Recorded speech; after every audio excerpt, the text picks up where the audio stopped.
இல்ல முக்கியமா இப்ப அமித்ஷா அவர்கள் வந்து குருமூர்த்தி கிட்ட கிட்டத்தட்ட பல மணி நேரம் வந்து சந்திப்பு நடத்தி ஆலோசனை நடத்தியிருக்காங்க.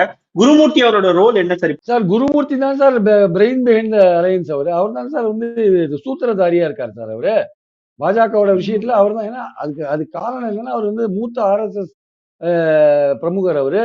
அவர் இங்க மட்டும் இல்ல, அகில இந்திய அளவுல கூட அவரை கூப்பிட்டு வாஜ்பாய் போன்றவர்கள்லாம் கன்சல்ட் பண்ணுவாங்க. முக்கியமான விஷயங்கள்ல ஆர்எஸ்எஸ் ஐடியாலஜி கருத்துக்களை எடுத்து பாஜக வைப்பாரு. ஆர்எஸ்எஸ் என்ன ஃபீல் பண்ணுதுன்னு சொல்லுவாரு. அவர் வந்து தமிழ்நாட்டுல முக்கியமான ஆர்எஸ்எஸ்க்கு முக்கியமான பிரமுகரா இருக்காரு. அவர் இன்னைக்கு நேற்றுக்கு இல்ல சார், பல வருடங்களா பாஜகவுக்கு அவர் வழிகாட்டியா இருக்காரு அவரு. அதனால அவரை போய் கன்சல்ட் பண்ணிருக்காங்க. 2017 யாரை கேட்டு தர்மயுத்தம் இருந்தாரு ஓபிஎஸ்? குருமூர்த்தியை கேட்டு தான் தர்மயுத்தம் இருந்தாரு. அதனால அவருடைய ரோல் ரொம்ப முக்கியமான ரோல். அவர் வந்து அண்ணாமலைக்கு ஒரு என்ன ரீப்ளேஸ்மெண்ட் பண்ணலாம் அப்படின்றது தான் குருமூர்த்தி வீட்டில் நடந்த கன்சல்டேஷன். அது வெளியில சொல்ல மாட்டேங்கிறாங்க. முதல்ல லீக் பண்ணி பார்த்தாங்க. தென்னக பொறுப்பாளர் சொன்னாங்க.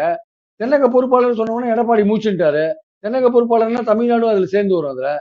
அதனால வேண்டாம், அது மாதிரி எல்லாம் கொடுக்காதீங்க, தமிழ்நாட்டுக்கும் அண்ணாமலைக்கும் எந்த சம்மந்தமும் இருக்கக்கூடாது, அப்படி ஒரு கட்சி போஸ்ட கொடுங்க அவருக்கு, இந்த சைடே அவர் வரக்கூடாதுன்னு சொல்லிட்டாரு எடப்பாடி. அதுதான் விஷயம். அதனால இப்போ கடைசியா வந்து அமித்ஷா அவர்கள் அந்த ட்வீட்டை போட வேண்டிய அவசியம் அவருக்கு ஏற்பட்டுச்சு. அண்ணாமலை வந்து தேசிய அளவில் அவருடைய பங்களிப்பு இருக்கும் அப்படின்னு சொல்லிட்டு. Yes you are correct. அது போட்டதுனாலதான் எடப்பாடி உள்ள வந்தார், இல்லாட்டி வந்திருக்க மாட்டாரு. இன்னொரு கேள்வி என்ன சார், இப்போ தன்னுடைய டிமாண்ட்ல தெளிவா வச்சு நிறைவேற்றி கொண்டதன் மூலமாக எடப்பாடி முதல் ரவுண்ட்ல வின் பண்ணிட்டார்.